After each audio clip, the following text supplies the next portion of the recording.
Connor, thanks for coming on. Appreciate you taking the time to have a conversation with me. Would you mind telling us a little bit about yourself before we get started? Yeah, sure. My name's Conor. I do run a YouTube channel named Counterpoints. I'm a science fiction political philosophy nerd and a Marine Corps and law enforcement veteran. Majority of people on my channel enjoy my Warhammer 40,000 breakdowns, but I also like doing political debates and essays on social and political topics. Oh, cool. I just saw the Warhammer 40K TV show. I forgot what it's called, though. The cartoon one. There's a few. So Angels of Death is 3D animated. Hammer and Bolter is the cartoon animation. That's it. Yeah, it's getting better. The first 9 episodes or so were not so well animated, but the stories were good. And then the most recent one they released is really good.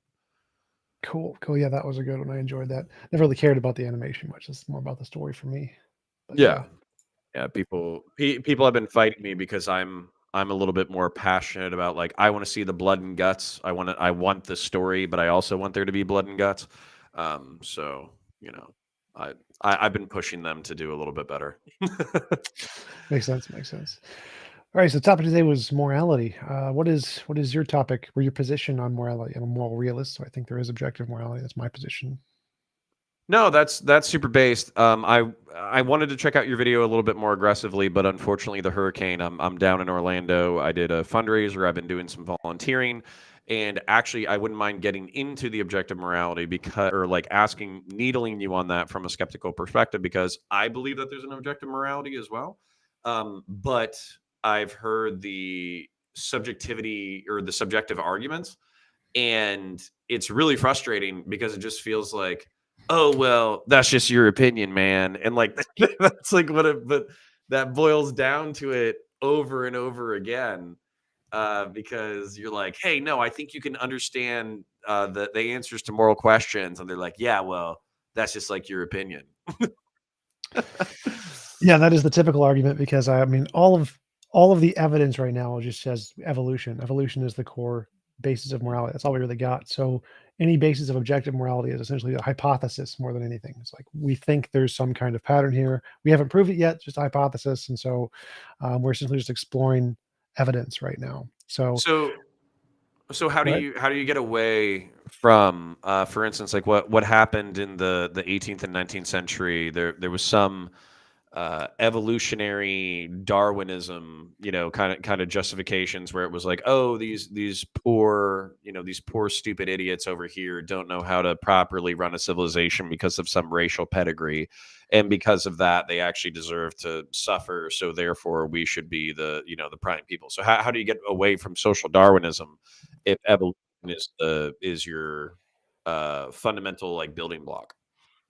Well, Darwinism isn't actually correct in strict terms. Like Darwin's theory was the original version of evolution, and we've made quite a bit of progress since then. So, like game theory and progress in game theory and social cohesion have updated our views of morality. So, social Darwinism isn't actually a correct view of morality, even if you think evolution is true. So, the more modern views of evolutionary morality is based on social cohesion and game theory, where altruism is the best metric for survivability. Like, it's the hare and the deer game, where they have play the game theory. And if we all work together and we get the deer, we all benefit more than if we all each go out and look for hares or something like that. That's the academic analogy used. So social Darwinism is not really accepted in the field. It doesn't work.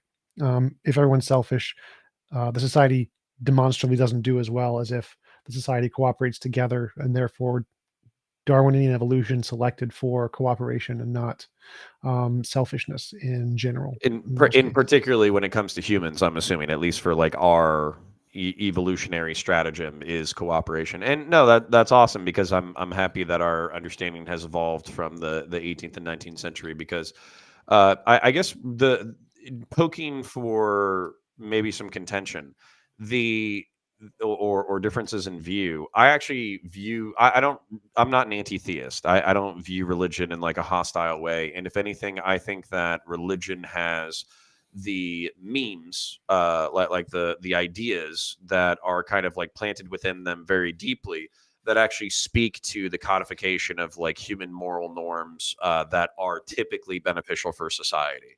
So, trying to tell the truth, taking care of your parents, not murdering, not trying to bang your neighbor's wife. These are general rules that, if generally followed, then it'll create a more coherent, cohesive society. And, we wrap it up in religion, but realistically, what we're talking about is moral grounding and moral rules that make humanity a little bit better than it was before moral codification. Yeah, I definitely think there's two parts there. One is the pragmatic social aspect of what benefits the society most, and the second part is there some objective truth of a best system out there? Mhm. I think that there are definitely systems that can benefit a society significantly more than other systems, but at the same time are in fact immoral. So simply the fact that it has the best social outcome, I don't think would make it the true objective morality. I think that if there is a objective, real morality out there, it's probably going to be something deeper than simply the fact of what promotes survivability.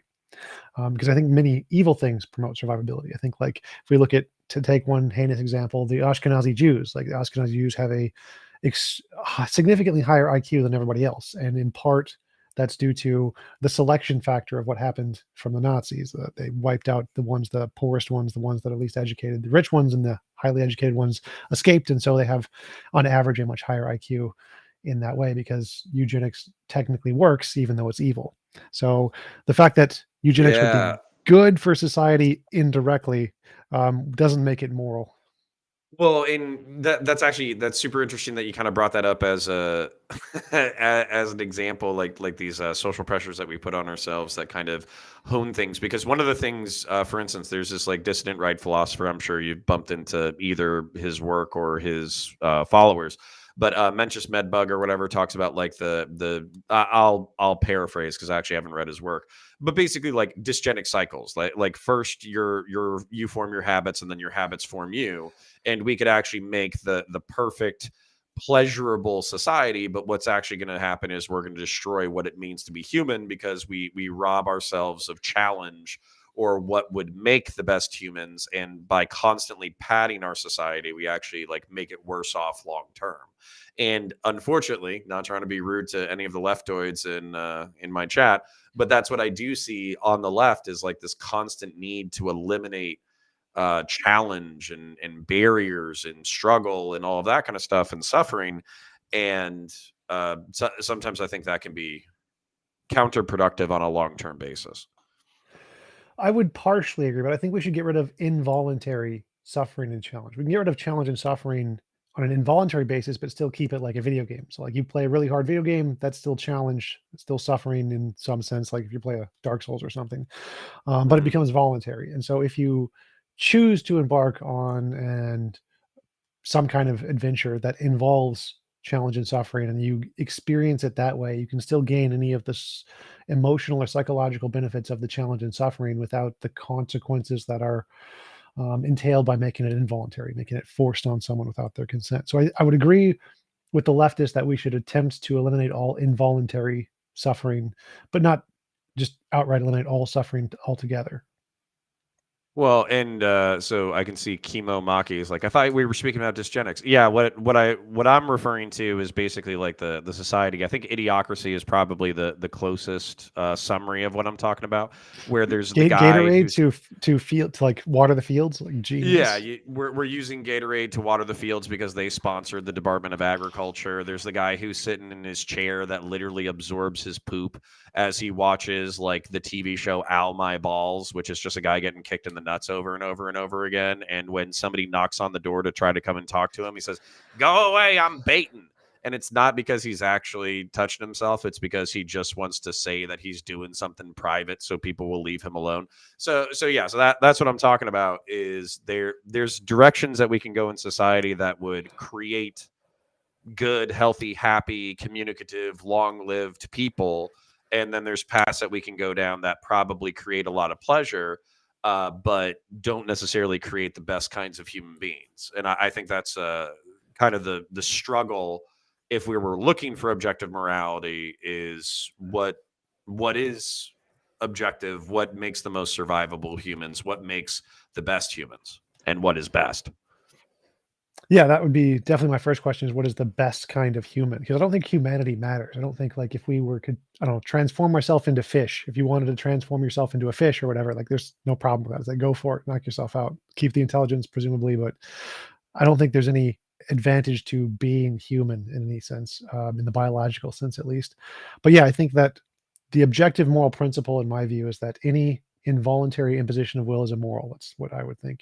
So if we had a perfect world, the perfect world would be a place where it'd be impossible to force anyone to do anything they don't consent to doing. That would be ideal if we could. Yeah. Obviously, that would apply not just to people, persons, but also to like the environment as well. So like rock tries to fall on you and you don't consent to it falling on you, that would also be physically impossible in this universe.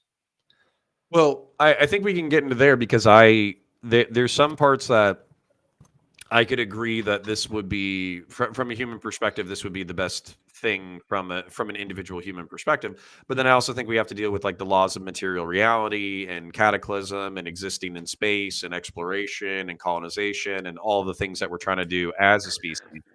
And I also think that like there's a certain as a matter of fact, I'll just get into this because this could be a level of contention. So I'm not a voluntarist at all. I'm not an individualist. But I'm also not a collectivist either.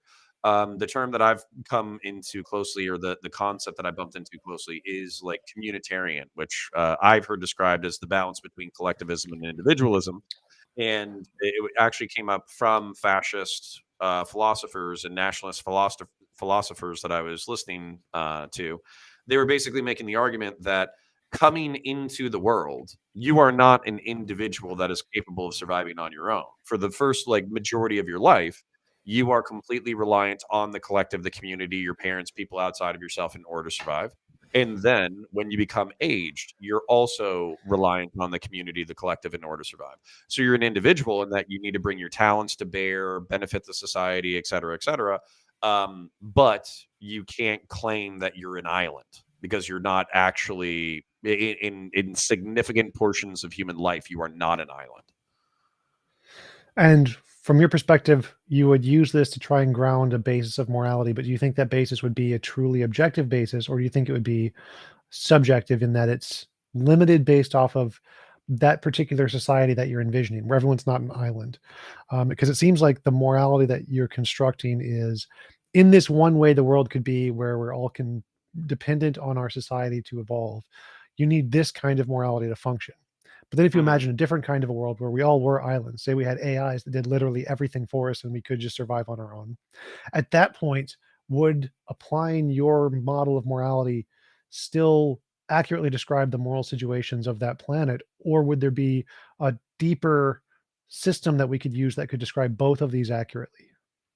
Yeah, so I think that would be the contention because I think what you could do hypothetically is let's say that there was two different human planets like where we find a similar Earth exoplanet or whatever, and you take my communitarian model and then you take your individualist voluntarist. I'm using voluntary like if I'm using improper, let me know, but your voluntarist model, and then you could just let the societies evolve for 100,000 years, and then you could just check in and see, what are the health outcomes, what are the lifespans, what are the responsibilities, who has better genetic health, who has the ability to explore the stars, and so I do think that the outcomes of evaluating humanity on that time scale would give us the answers.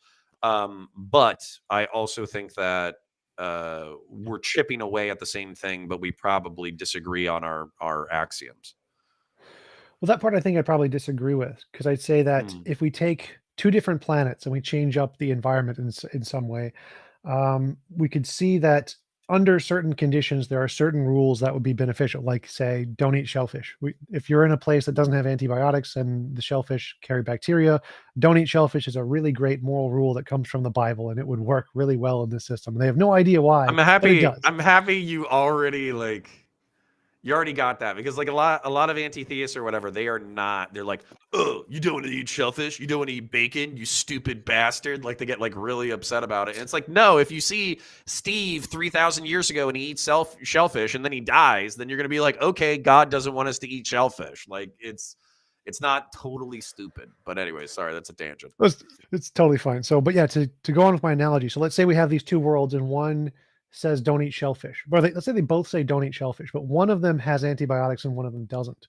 If we're going to take this as like a moral principle, we'd say that in the world which doesn't have antibiotics, this is a very good moral principle. In a world that has antibiotics, it's totally irrelevant. Like this has no value in this planet anymore.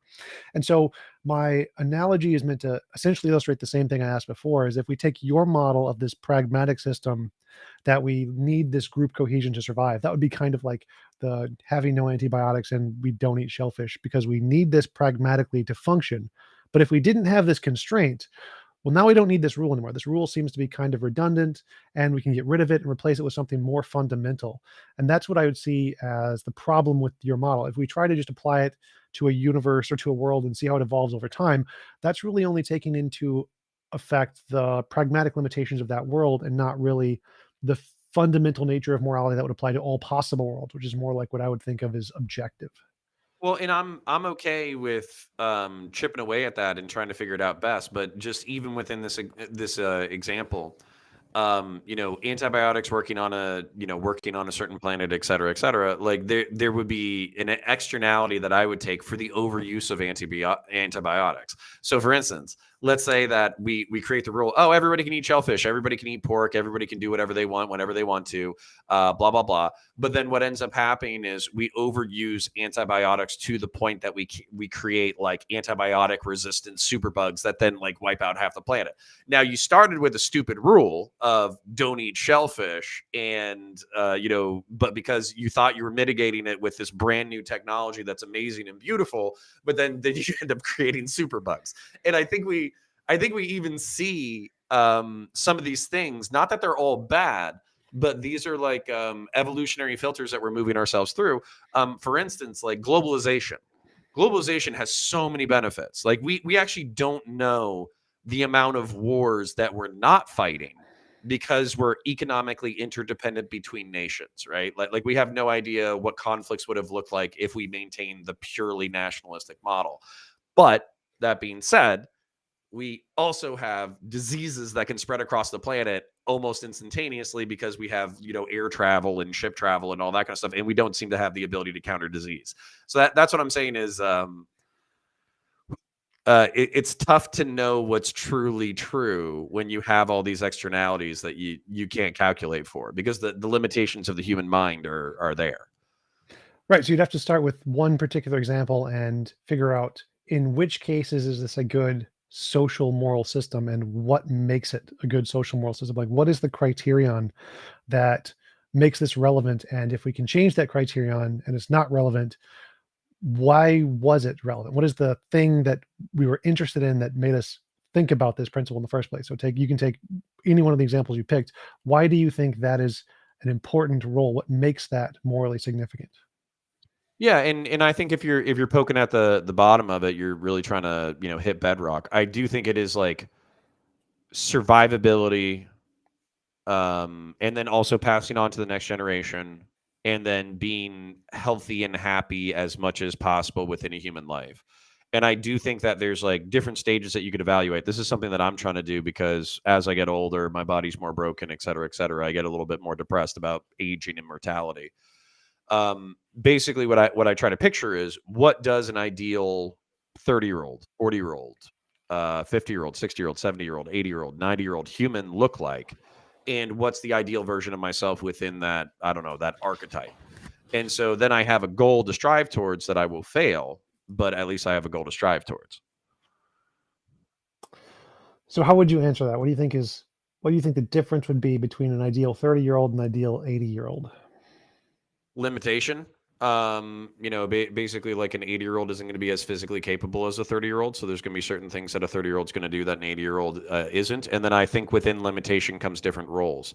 For instance, like we archetypically think of like old people as teachers and passers on of wisdom, and dealing with children and all that kind of stuff and grandchildren. I think the reason why we deal with that is because of physical limitation. The parents can go work, the parents can go be productive as younger versions of themselves, whereas the grandparents can help out with family and create social stopgaps in order to help the society continue to perpetuate. And then by also tying them to the younger generation, whatever lessons they learned as living beings, they can then pass on to the kids. Whether that's a good thing or a bad thing is a different thing. But that's kind of my point, is that archetype came about because of subconscious limitations that we probably didn't even we don't even articulate as a society. They just occur. Well, what if we get rid of these limitations? So let's say one of the limitations is obviously physical strength. Like a 20 or 30-year-old is probably going to be a lot physically different than an 80-year-old, most of them at least. What if we could develop artificial intelligence to add things to our bodies to make the strength equal? What if our physical conditions were about equal at 30 and 80? Do you think that this principle that you've described would still be relevant morally? Or do you think at that point, the principle really doesn't describe what morality would be anymore? Yeah, I've thought about this, and the truth is that I think that there's always going to be an externality. For instance, let's say that we started. I'm a big fan of the Warhammer 40,000 universe, and there's different kinds of transhumanism in there. One of the transhumanism is Raleigh biological genetic engineering, where Space Marines, they're basically 8 foot tall, genetically engineered demigods of war. They don't get cancer. They don't, they barely age. They can live to be 1,500 years old, and they always die in battle. They don't die from disease. So, I think that's one way that you could go. But I think that with that kind of bioengineering, transhumanism, or whatever, eventually what would happen is you would have different forms of cancer or dementia or new forms of disease that would come with a biological aging process. Then if you were talking about robotics, which is basically the mechanicum of Mars, they like to slice off limbs and throw things in preservatives and minimize the amount of human element to the point that they're basically not even human anymore. And for that, I think they evolve into something that's no longer recognizable as human, and they lose their humanity as they evolve. So that's kind of where I think there will always be an externality that you can't calculate while you're harnessing these technologies. Right, but the externality here would be essentially morality. Morality would be the externality in this case. What is it that makes something moral in world A? And if we take that principle, moral principle of everyone should be the ideal human at 20 and 80 or 30 and 80, like you described, if we take that same principle of however you describe it and try to apply it to this new universe, it doesn't seem to apply anymore. So the externalities, whatever they You can are, do ideal human at any point in your development, and then I think it still sticks, because then your variable is as movable as all the other stuff. Unless you don't assign any value to humanity. well, I don't really understand what you mean, because I don't think that. I think consciousness matters. I don't think humanity matters. I would say that as long as you're a conscious entity, it doesn't matter what kind of physical form you have, whether it's human or fish or blue alien or space marine. I don't choose. I think you should choose. But you keep mentioning that there are these social expectations that you have that are imposed on you and that are required in order for the functioning of the society. Now, say we could get rid of that. Say we had the technology to give everyone immortality, no more death, no more cancer, whatever, as far as we can tell, to like quantum decay or energy heat death or something of the universe. At that point, why would we still apply these cultural expectations onto people? Would that really be the most moral system, or would it be more moral to have a system of individuality where we can give everyone their own choice or total freedom over their own life as much as they want? From your perspective, why would you say we should still impose these social limitations on people once we have solved all those problems? Because one, I don't think these problems will be solved. I don't think bioengineering, hacking, like I said, I think there will always be these mortal externalities on it. Two, I think when robotics, transhumanism, I do assign some level of value to being human. I think it is the way that we were designed, and if we evolve in the future, that's cool. We can be whatever the fuck we're going to be then. But I think you're kind of saying you can choose. And also, when you're talking about immortal consciousness, you're assigning a value to consciousness. Here's the thing: is that there is a horizon even for consciousness, that even an immortal transhuman techno being would not be able to escape. So there will eventually be the heat death of the universe. There eventually will be, black holes sucking in all material back into the thing. So you will at some point either stop functioning in a cold dead universe, or you'll be sucked into the singularity and be part of the material that spawns a new universe. So for me, like, you can seek biological immortality and individualism and not having anything imposed upon you. But I think ultimately there will be a mortal imposition put on you, no matter how technologically or transhumanly you advance. Well, so there's two things there. One, even if we grant that and say that's true, which I don't accept, I think that we will be able to harness the vacuum energy of space to be able to gain it, perpetual energy, essentially. But even if it was true, once we're at the point where we live for 80 billion years until we wait for the heat death of the universe, we don't really need any social obligations. There's no point whatsoever at that point. It's not going to benefit anything or change anything once we get to that level of technology. And so it seems like having those kinds of social restrictions adds no moral significance to a society. It's just like having stoplights in a city of all automated cars. Like, there's literally no point. If we have all Well, self-driving cars, having stoplights is just a waste of time. so They do just you know what they're doing. so do you think that there's an objective morality that rules both transhumans, animals, and existing humans? Yes, all consciousness of all kind. Well, I mean, you can describe it for me, but I just don't think most. But yeah, actually, go ahead and tell me what it is. You kind of told me that the goal would be to eliminate non-voluntary imposition on living creatures, but what is that rooted in, that belief? Well, my evidence to try to lead to this is if I look at the pattern of moral intuition and moral progress, the philosophical dilemmas and moral problems in philosophy, and there seems to be a consistent pattern in these things. And the pattern seems to be minimizing the imposition of will as much as possible. As we look through societies, the further we go back, the more involuntary imposition that they thought was moral or justified. And as we no longer needed to impose those things, it became immoral to impose them. So, for example, one beating kids today, in the past, it used to be seen as very justified. Now it's seen as immoral. Killing animals is getting to the point where eating animals is getting to the point where it was seen as moral or justified and is leaning more towards immoral now. Slavery, same thing.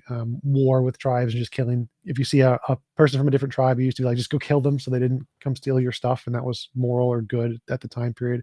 And so as time progresses and technology progresses, there are less involuntary impositions that we see as justified. And I think if we maximize that, go to the end of the rainbow, essentially, where we don't need to do any of those and they just become optional, then everybody will see them all as immoral at that point. So that's my following the evidence to lead to this conclusion. To compare it, I'd say that this principle is the absolute bare necessity, the minimum standard of what would apply in all possible worlds. But then you would see in certain worlds there are things that we have to do that are involuntary impositions that are necessary, like putting people in prison. That's an involuntary imposition.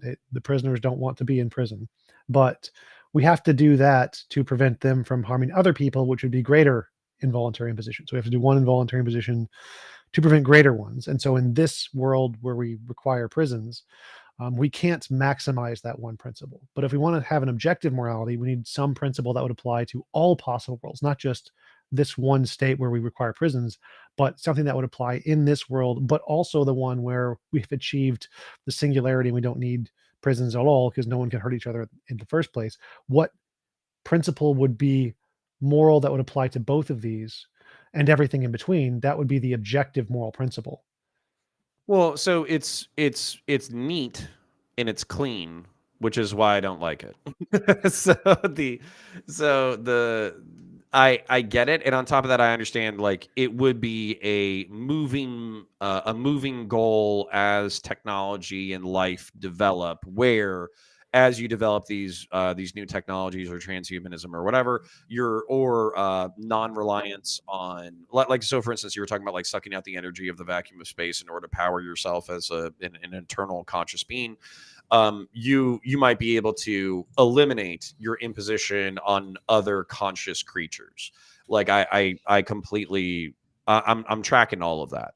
I guess the bridge that we're not going to be able to cross is I don't think that we're going to be able to get there. Definitely not within my lifetime. And then also, when you're chasing a monovariable, I think you can neglect other variables.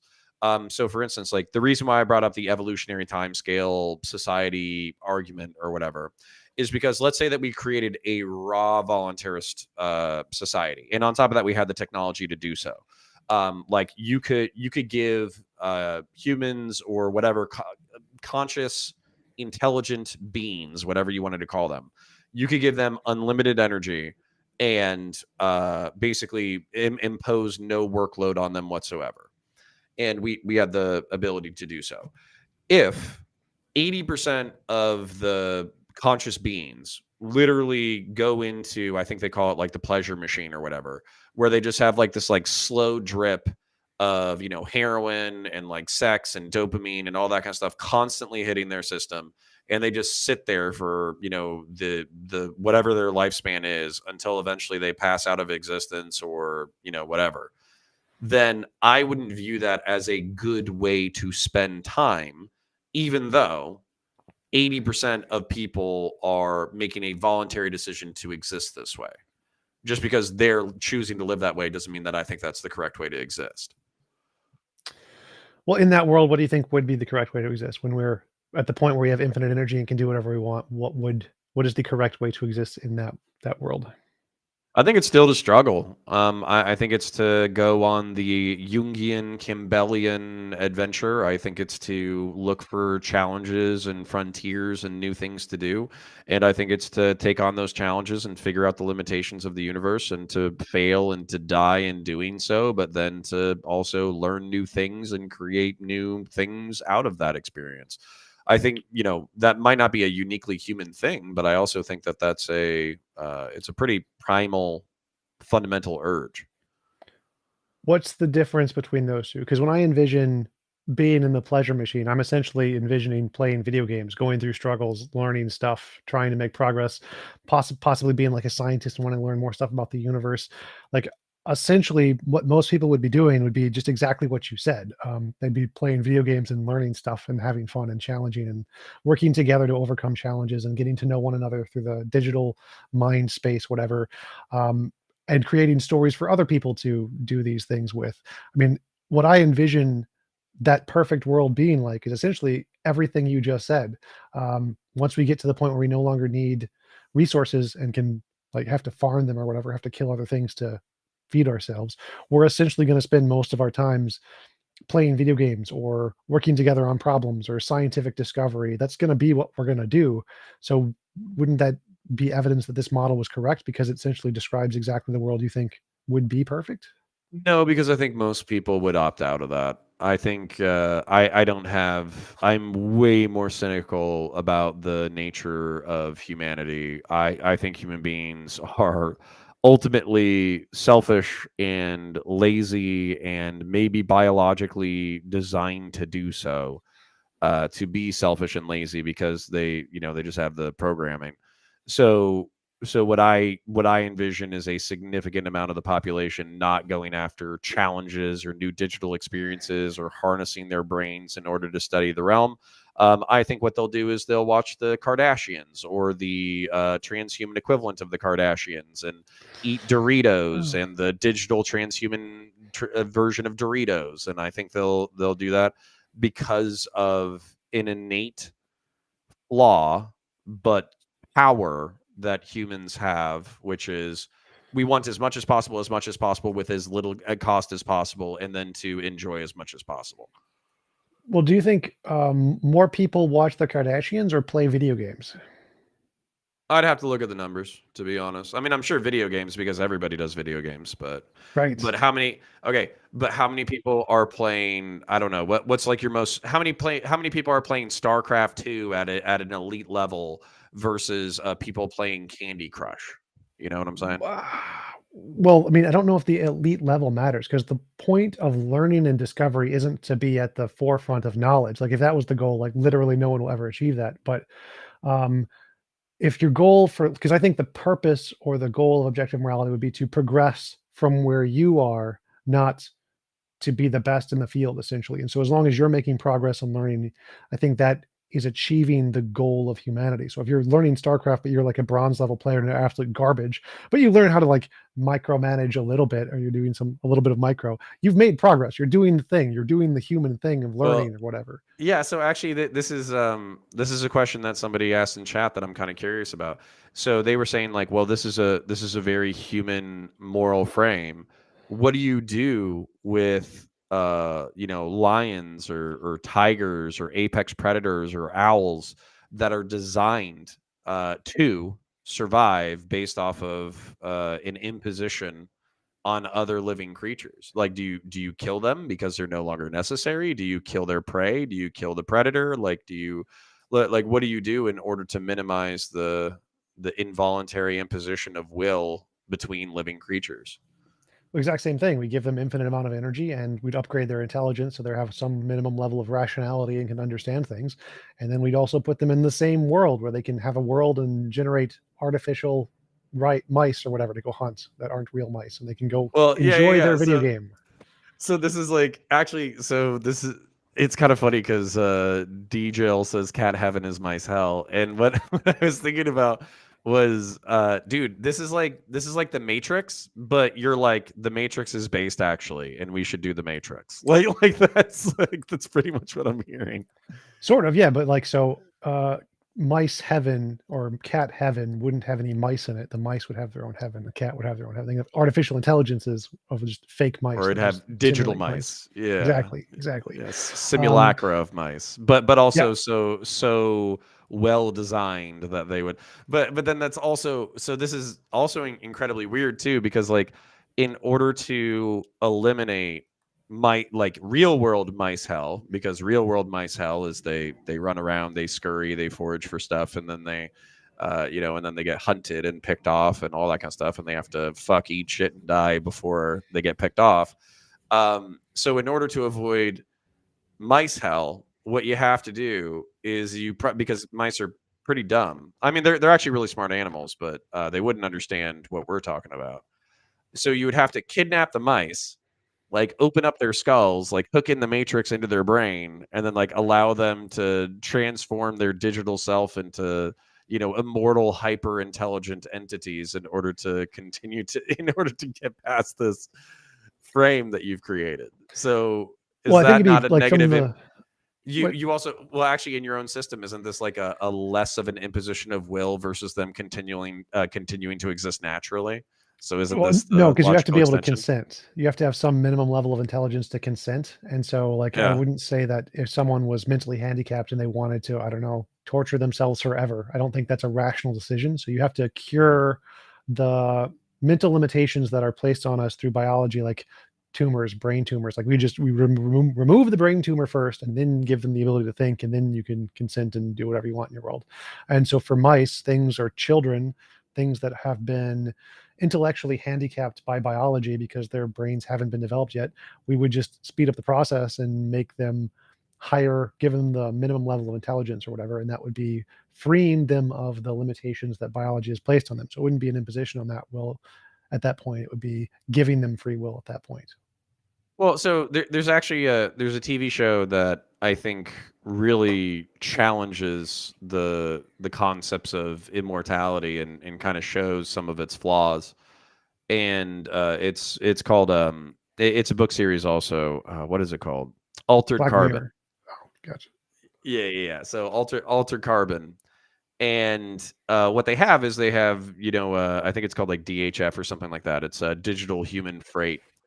And so what they've done is they've digitized the human soul so it has the capacity to, one, exist in perpetuity as its digitized self, but then two, you can basically take it like a CD-ROM or like a floppy disk or whatever. You can pop it out of somebody's neck and pop it into somebody else's neck, and then their soul will be uploaded into this new body. So it creates all these new moral conundrums of like, if you put a man into a woman's body or a woman into a man's body, or if you're immortal on the cloud, or if you die and then your soul is downloaded into, the cloud, is that really your soul, or is that a copy of yourself that's been destroyed? So death is essentially eliminated in this universe, but then there's all this weird anti-human shit that happens. For instance, the kids, there's like 200-year-old kids who are trapped in perpetual adolescence because they can't move past the ambitions of their parents. There's parents who are perpetual adolescents because they don't want to give up their youth, so they constantly download themselves into more youthful versions of themselves, and then live like a hedonist nihilist lifestyle where they're just banging everybody and they have no responsibilities. And so it opens up all of those other questions, where I think that in order to get away from those things, you would basically have to isolate, because you wouldn't be able to interact with these other living beings without creating some kind of imposition upon them. I think you'd have to create your own heaven. I'm not sure what you mean. And I don't see the problem with spending however long you want just fornicating with as many people as you want. Like, if you want to spend a few million years doing that, go for it. But I would say that I think every individual should have the choice of going to their own heaven or just designing What their if own world. But what if you after fornicating after a million years, you're a fucking piece of shit? then Like, you can change. So like, what if it's like there's the story in Hinduism of the gods and Buddha and people who have lived in reincarnation for millions of years, and they've gone down the rabbit hole of evil and just all the evil things for millions of years, and they get to the bottom, and then at that point they're like, oh, okay, I want to try something new, and then they start going the other direction. So I would see no problem with people going down the road of just hedonism for however many millions of years they want, and if they want to choose to, they can start going the other direction. They can change directions and explore different routes and go for it. digital samsara. So and then I guess that's my question: is how do you limit? This is actually a very Eldar thing of you to say. So so the Eldar in Warhammer 40K, they're perpetual beings. They've achieved immortality, and they can do basically whatever they want whenever they want. And so, in order to seek new sensations, because they've already experienced every sensation, as they start to do incredibly depraved things, looking for any kind of feeling. So they torture animals, and they rape them, and they rape each other and murder each other and all that kind of stuff, because they're just looking for any kind of new sensation separate from immortality, and like peaceful immortality. And and so that's kind of my thing, is I don't know if the moral bedrock of humanity is mortality and fear of a higher power. I don't know if that's what keeps human beings in line into what we currently view as moral. But I sure as fuck wouldn't want to find out either. Well, I wouldn't say immortality is the moral bedrock. I'd say free choice is. And so if you want to be immoral, you should have that choice. And if you want to end your own life, you should have that choice. So I wouldn't see a problem with being an Eldar for several reasons. One, I can just erase my own memory, problem solved. I can watch Kung Fu Panda and be like, that was a great movie. Then I can erase my memory and then watch it again and get just the same response. So there wouldn't be much, it wouldn't really be hard to find new experiences. There would be a limit on what you could do to other creatures, because if they don't consent, you can't do anything to them. That would be like a law of physics. So it'd be literally impossible to force any non-consenting being to do anything they don't consent to doing. But other Well, than that, so wouldn't this necessarily imply like the digitization of things that are so near to living sentient creatures that you can do whatever you want to, because they're no longer a living sentient creature, so you can have whatever experience you want? Doesn't this necessitate like the creation of like, I don't know, AI child pornography, or AI coliseums, or AI zoophilia? Like, doesn't this sure, I don't see anything wrong with any of those. Like, if it's just an right? AI, it's not a real conscious agent. It's just a picture. It's essentially no different than a picture. And that's not, I don't really see that as immoral. Well, yeah, so I guess that's something for me, is like I would still want to retain some level of what it meant to be human prior to the transhuman experience, and I don't think that eternal consciousness is the sum all be all of existence. And I do think that we will have these limitations. So I guess my problem, not my problem, but probably the bridge in this conversation that we're not going to be able to gap is like, what if you were God? But what if every other living creature were God? And what if we could give everyone godlike power, and the only rules that you could have is you could not violate the godlike power of other living creatures? That's pretty much the question you're asking me. So it's hard for me to grapple with because I don't think it's technologically, biologically possible. Well, I mean, I definitely think it is. Like, it's logically possible. There's no logical contradiction. So that would be the first stage. Secondly, is it technologically possible? Yeah, I mean, literally, we can build the matrix and just do this, essentially. That's something that is technologically possible and will be in the next 1,000 or so years. So it shouldn't be too hard. And then, So, but beyond that, we so can you think we'll literally be able change to the laws of biohack physics. to? You think we'll be able to biohack past human mortality? Past human mortality? I don't know what you mean. Like future human mortality will be able to be fixed. We can't like go back in time and unmortal ourselves. So this is my thing, is like there actually is a biologically immortal creature. It's the lobster. But what the lobster has to do is it has to constantly grow. And when it grows, and it's very vulnerable during its like molting stages, where basically it has to molt, it has to create a new shell for itself. And what can happen is if it's injured or if it's in its molting stage during its most vulnerable stage, it can be injured by disease or predators or whatever. And so that's why lobsters die. I don't think they're technically biologically mortal. So what I would expect is that human beings would try to CRISPR themselves with whatever, like lobster shit that, basically mortality has. And then what would end up happening is we would create fucking some kind of new human hybrid lobster cancer. Like that's what I would expect. Or, there would be some kind of biological leukemia or biological Alzheimer's, where like, or the neurons, the neurons that you would build within your own skull would be so duplicated that you would actually run out of space in order to duplicate new neural pathways for your own brain. So like you can say like we can just get nanites or some shit in order to fix all this shit, but for me, we're talking about like the amount of revolutions and evolutions in technology that you're talking about are, for me, they seem like 1,000 year off, imperfect, and as likely to kill us as they are to fix us. Well, I don't see any of those as really big problems. Those are actually pretty easy problems to solve if we could control biology at that level. But I don't see why that would matter. So if we're talking about an objective morality, like what an objective morality means, a stance independent normative facts, that would mean that the system should be able to describe what is moral, not only in this world at this time, but also what is moral 10,000 years prior, 10,000 years in the future, 10,000 years after that. There has to be, if this is truly an objective stance independent morality, then it needs to describe what morality is from all time frames. If it's only relevant to a particular time frame, then it's subjective to that time frame. It stance dependent. And so when talking about objective morality, we have to take all logically possible worlds, not just the ones we can imagine are physically possible or metaphysically possible, given what our science can do, but all logically possible worlds, worlds that have no logical contradiction, P and not P. And if there's an objective morality, it would have to be able to describe all of those systems and be applicable to all of those systems. And so what I think does that is this no involuntary imposition of will definition.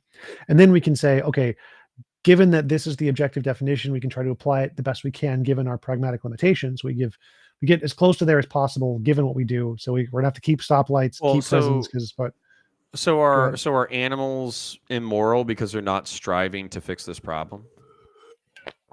Well, striving to fix the problem doesn't make you moral or immoral. That's a separate thing. Just any involuntary imposition of will is immoral. So I'd say if it like an animal had the intellectual ability to consent and killed another animal, then yeah, it would be immoral.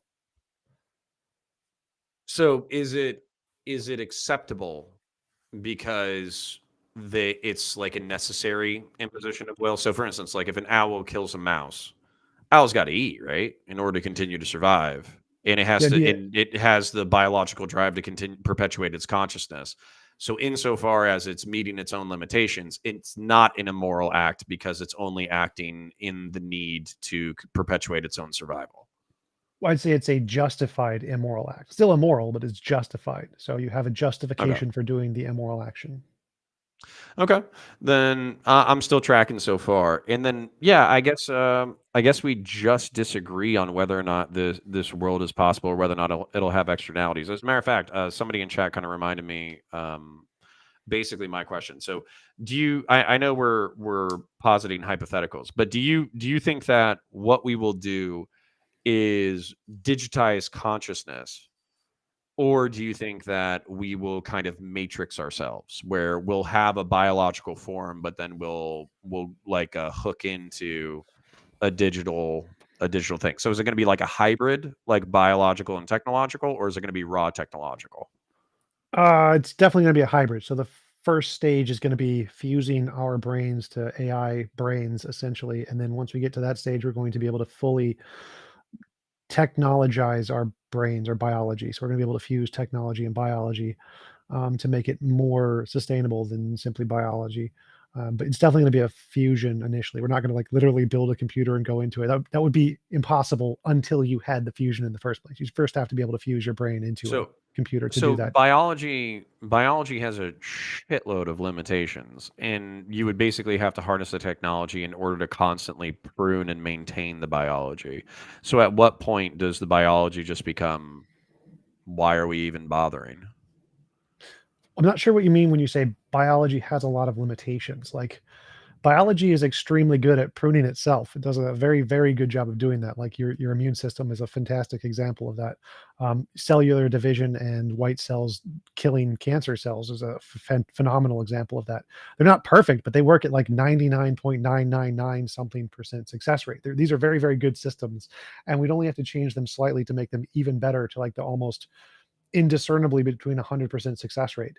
And so I don't see the biological limitations you're talking about. I see more that the fact that our current biological systems are a result of random evolution, so it has a lot of bugs, but we can fix those bugs pretty easily. And once we do, those problems go away.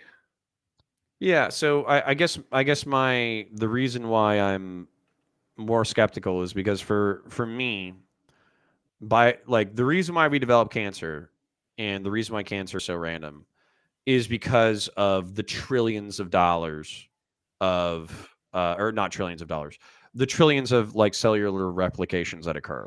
So it, like you said, it has a 99.9% success rate, Was about but to say, like, were you one of those Bill Gates does computer chips things, like the trillions of dollars created cancer? Like, whoa, no, whoa, no, whoa. no, no, no, no, no. But what I'm saying is, on we're talking about like a immortal horizon, where we're talking about like almost an eternal horizon, because you're basically saying you can avoid the black holes and the singularities and all that kind of stuff that's out there. You can just suck the energy right out of the vacuum of space in order to perpetuate consciousness. So my point is, why? Like why, if we're talking about AI, if we're talking about the fusion between human and computer, why would the computer part of ourselves, the AI part that's as smart as we are or smarter, why would they hold on to biology at all? Why wouldn't they just let that part die? You could, but there'd be like they're both computers. Like biology is just a kind of computer, just like silicon is a kind of computer. So, I mean, it'd be like trading an SSD for a hard drive or something. Like you can choose either one; they both work. So biology is just a kind of computer. But I did want to mention there are several animals that essentially are immune to cancer, like elephants and mole rats and whales. So biology on its own can prevent cancer if we just utilize it. But yeah, like you could eliminate biology and just go technology. I wouldn't see any difference because for me, what matters is the consciousness. As long as you have consciousness, I don't care which medium produces the consciousness.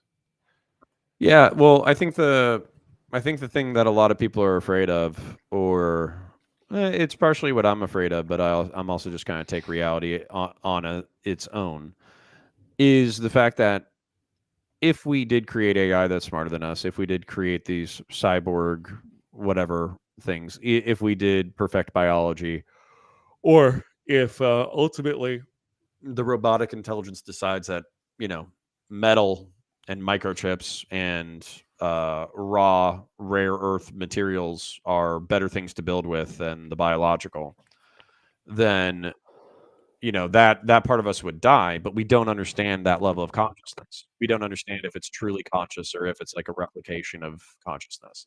So then the joke is like a factory on Mars that creates Funko Pops, but it doesn't remember why it's making Funko Pops, and it just does that for eternity.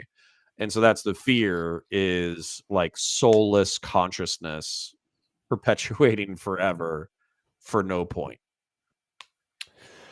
Well, I don't have that much of a concern on that, like, because if we are able to make AIs who have some semblance of consciousness and they can learn enough about the brain to be able to fuse themselves with us, then it'll essentially be like hooking up an extra monitor to your consciousness or whatever. You'll be able to experiment with it and know when your consciousness ends or is being violated by this extra thing. And so once we get to the stage where we can manipulate and experiment with consciousness at that level, we'll be able to have pretty clear answers to these questions.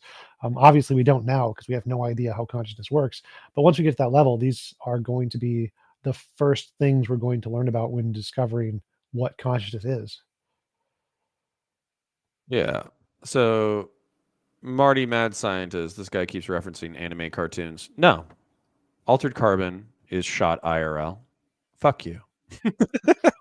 but the but no, and the reason why I keep referencing parts of science fiction is because, frankly, this is a lot of things that are speculative and in the future, and on top of that, like, everybody disagrees on the horizon. So I know, I don't know, like, I'll just ask this question: what's your horizon? When do you expect humanity to have digital immortality, like, dialed in, and when do you expect them to have some level of like hybrid computer human consciousness interface as a possibility? That's a really good question. So we've actually made a lot of progress in extending the life of biological systems like mice. We've been doing experiments with mice where we increase their average age by 25% by replacing telomeres. So for humans, that would mean our average age is going to be about 115, 120. But we're making a lot of progress recently. The consciousness one is hard because it's such a strange problem. Like, we're making tons of progress with AIs. If you just go to 2 minute papers, phenomenal YouTube channel just goes through all the insane things artificial intelligence can do now, which is just creative. Like, identify dogs, draw a cartoon impressionist dog playing the violin, and it'll just, you just type that in, and it just draws hundreds of these. It's amazing. And so we're closer than, like, probably next 50 to 100 years, we're going to have some genuine AGI level of intelligence. And then when we apply that to trying to learn about consciousness and um, integrate with biological consciousness, I have no idea, because we have no progress on what consciousness fundamentally is. And so how long that'll take is probably another 50 years, maybe. I don't know, maybe less, because if it's an AGI and it's faster, it'll take even less than that. So within the next 100 years, we're going to be close, as long as we don't blow ourselves up or something. Yeah, and I guess there's this old article that I think about often because I'm not as optimistic as you are, but it was written by, I want to say it was in the New York Times, and it was like, man will not fly for another 3,000 years. And it was written in like 1910 or 1911, like a week before the Wright brothers took off. Yep. So Yep. that's where I don't want to be like, no, we'll never figure out biohacking. We'll never figure out CRISPR. And then, like, we figure out CRISPR in 30 years and everybody's living to be 150. And it's like, no, we'll never figure out, digital hybrid consciousness. We'll never be able to figure out how to merge consciousness with the AI. And then, like, by the year 2100, when I'm alive, I'm like hooked up to the thing and I'm having a digital conversation with you where you're like, you stupid son of a bitch, I told you about it and you didn't believe me. So, like, I don't, like, I don't want to step, I don't want to step on it, but I'll tell you, maybe it's the cynicism or the conservative in me. I'm planning on living maybe another 30 to 50 years. And that's what I'm planning on. And the reason why is because I think there are a lot of medical advances, but I think a lot of those medical advances are going to the richest people in our society, and I'm not rich. I am planning on these advancements, like, for instance, figuring out whatever lobsters and rats and sharks and whatever fucking animals that you guys like that don't get cancer and don't age. I'm figuring out, I think that splicing is probably going to take like, I don't know, 50 years to 100 years of research. And what's going to happen is there's going to be side effects that we're not going to count on. There will probably be a new form of Alzheimer's or a new form of cancer that springs from, genetic manipulation of us and other creatures.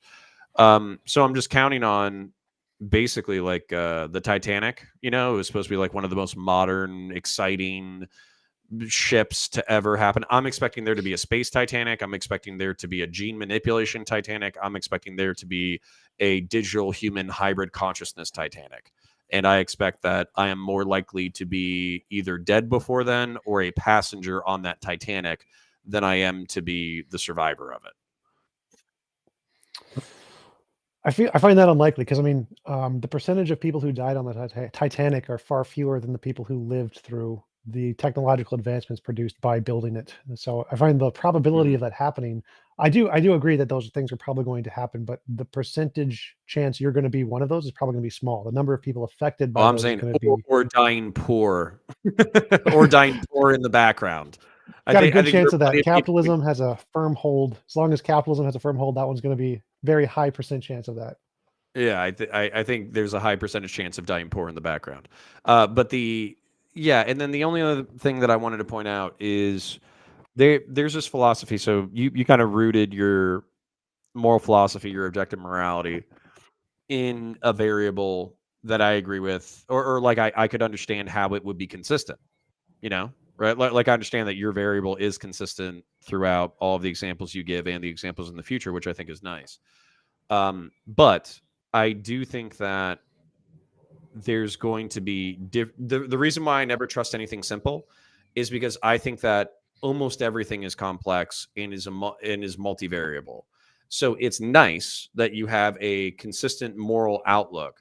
But if your consistent moral outlook has disastrous results, let's say people following your consistent moral outlook end up using that nefariously in order to justify horrors beyond our comprehension, then I would view that as, well, that's because there's not enough variables in your formula.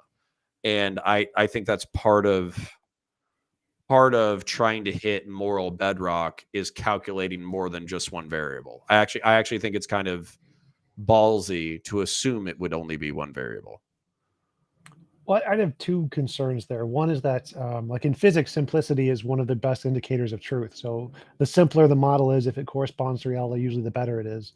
And the second concern is even if someone takes your model and interprets it in such a way that they use it to condone atrocities, I don't think that's a demerit against your model. Like clearly, if I gave, I don't know, some book that we have today to or if I gave the history of, I don't know, Mein Kampf or something to people, the Romans, and showed what the increase in IQ was for the Ashkenazi Jews, they might want to use that as justification to start killing lots of people. But that doesn't mean that there's a problem with the paper or a problem with the data on what happened.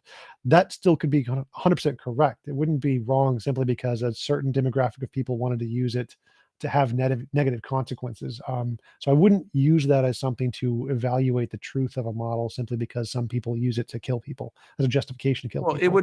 It wouldn't just be that. It would also be my voluntarist objection for the masturbation chair. And like I get that like you and I have different. So actually let me posit. How dare you insult my chair, sir? let me posit a different moral framework that is rawly human, more complex, has more holes in it, but I still think to be correct. So I think that Maslow's hierarchy of needs is relatively speaking correct. That there's different tiers of need. Human beings follow these tiers, relatively speaking, in a logical manner, and it includes physiological needs like sex, shelter, food, housing, all that kind of stuff. The next tier is security, so basically physical security, but also financial security. So basically feeling secure within your own environment. Next tier is social, having good relationships with your family. And then the next step is ego, going after achievements. And then the next step is self-actualization. Okay, so that it's presented as a pyramid, but obviously people jump up and down between the tiers, but we're talking about priority. And so what I would say in my ideal world is at every tier, we would be trying to enable human beings to maximize that tier. So for kids, if you're 0 to 10, 10 to 20, 20 to 30, 30 to 40, 50 to 60, so on and so forth, at every single tier, you would be trying to achieve as much as you possibly could along this hierarchy of needs. And so society should enable you to meet your physical, security, social, and ego needs. And then it would be up to you, kind of like you were saying, with self-actualization, for you to decide what self-actualization means. What does it mean to be the best version of yourself within your own frame? And then society should enable you to basically climb that at all points in your life. And so I think that we as a society, regardless of biological or technological limitation, could enable people, particularly for the first like 2 to 3 tiers, to try to enable them to be the best human beings as far as we understand human beings to be. And then the ego and the self-actualization would be up to individuals to choose. And that would be kind of be my model, regardless of technological advancement, limitation, or whatever. But I expect human beings to remain human beings, and I do put some level of value on remaining human beings rather than transhuman consciousness. Wouldn't that be in conflict though with like the Maslow's hierarchy of needs? Because maybe your self-esteem or your self-actualization could be becoming transhuman. I don't think that. I mean, I Sure, would and I agree. expect Like, yours is. yeah, definitely. I'm going for giant blue tentacle monster. That's my goal. But I think that How much I of would that will be agree. biological and how much of that will be technological?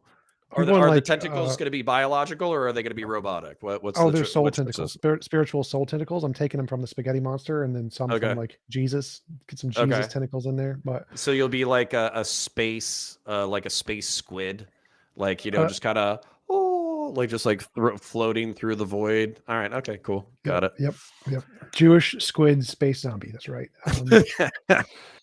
But Yeah. with everything you said about Maslow's hierarchy of needs, even though I mean, I think that's technically correct, but I don't see how that would be in conflict. Like that seems like it would be in conflict with what you said about the humanity and not and and requiring those human traits. Like I don't see why that would be entailed in the Maslow's hierarchy of need aspect of what you said. It seemed like two completely separate criteria. Well, I don't think so. So just I might complicate things instead of simplifying things. But for instance, like the physical needs thing, I expect human beings to have some requirement for maintaining the biological self. And what I mean by that is bodies that are in motion, that have some level of cardiovascular activity, that basically eat some level of the correct foods, they tend to last longer than other systems that are like stagnant and sedentary and sit there. And so I think that whether you're talking about humans now or you're talking about like transhuman cyborgs or whatever, there's going to be a biological optimization that you're just not going to be able to beat. And there will be more biological corruption and death and disease and all that kind of stuff in people that choose certain behaviors. And so the reason why I view the quote unquote maximization of all of these tiers as necessary is because I feel like it's always a losing game. And perpetual consciousness, I think what's interesting is you brought up like the Buddhist model or whatever. I think the Buddhist model might be correct about consciousness. I think that we might be in a eternal loop of consciousness and invention and creation, but in order for that eternal loop to occur, there eventually has to be the death of this universe. And so you can float on as a perpetual conscious squid in the remnants of this heat dead universe, but I think you'll actually rob yourself of re-existing in a new plane. So, I mean, good luck with that. I mean, that's cool.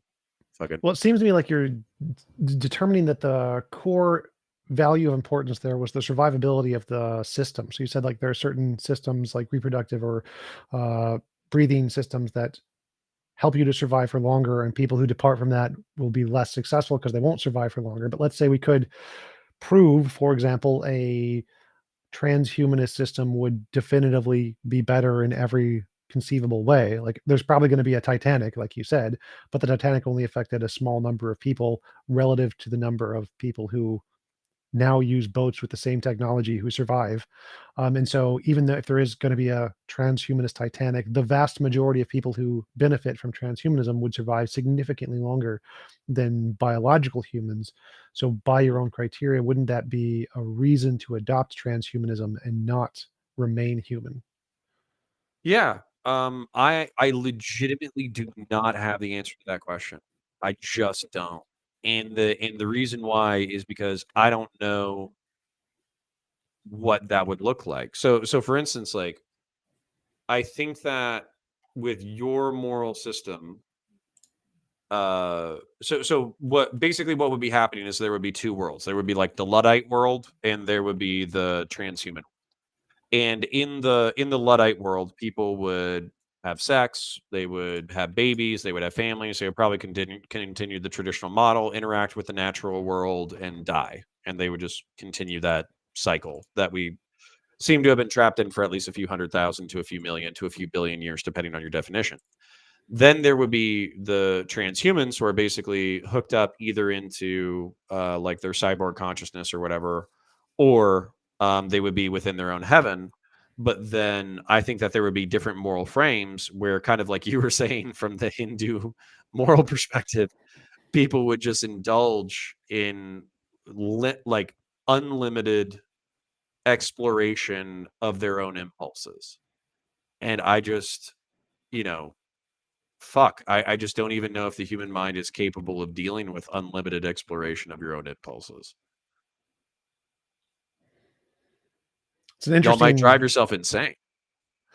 I mean, at that point, essentially, you could just choose insanity just to experience it, and then turn it on, turn it off in your brain, kind of like a sensation. So I wouldn't even see that as a problem if it's reversible. So What if you well, I was about to say you're saying reversible. What if after you hook yourself up into the machine, you're fucked? What if you're just permanently this hybridized hybrid digital consciousness and your biological form wastes away? What if you turn yourself into a fucking blue vacuum sucking squid and you can't fucking go back to what you were, and then you wake up staring at yourself in your own digitized mirror and then you just scream for eternity?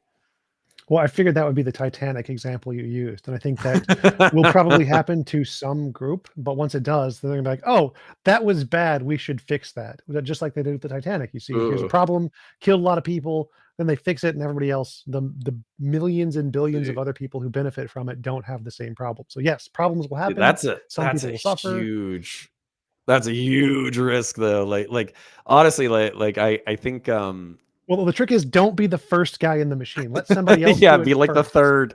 Yep, yep, there you Be go. the third. Problem solved. Okay, all right. Be the third guy to try out this technology. I got you. That's funny. But we have been Uh, going for about an hour. It was a great conversation. Really appreciate you coming on. Do you want to give any links or references where people can find out about your work? yeah, yeah. So, hold on. I'm gonna respond to somebody in your chat real quick. I'll be polite though.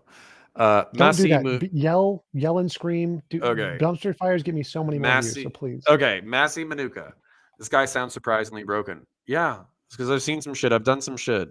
Did 4 years in the Marine Corps. I did 4 years in law enforcement. It's my job to think about worst case scenarios and plan for their eventuality. So I don't like raw optimism. I don't like uh, you know, fucking assuming that things are going to shake out. That's not the way that I do it. Yeah, so anyways, shouting myself out. My name is Connor. I do run a YouTube channel named Counterpoints. I'm a science fiction, political, and philosophy nerd, a Marine Corps and law enforcement veteran. Herbster, go fuck yourself. Um, then, then if you're into science fiction, political, or philosophy, come on over, check it out. I do a bunch of breakdowns, but I also do political essays and debates. So yeah. And I gotta say, 4 years in the Marines does sound kind of impressive. I mean, I've spent about 4 years sitting in this chair, so for comparison, I don't know. I think you're a little slightly more impressive. I did 9 years working with the police. What were you, dispatch or administration? Cute. Fucking Mr. Kryna. All right. Anyways, I'll get out of here before I start yelling at your chat. But yeah, if you're even if you're an asshole, feel free to come and check out my my channel. And no, it was super fun, and I appreciate you. And it was interesting and horrifying. And I do hope you get what you want. I hope Thank you. you turn into a vacuum energy sucking transhuman squid who is simultaneously able to explore your own personal paradise, but also able to interact with other transhuman squids floating through the void. So, Appreciate it. It'd be awesome. I'll accept your prayers, thoughts, and prayers. all right. All right. Thanks again for coming on. It was great talking with you, and I hope you have a wonderful rest of your night. Yep. You too, buddy.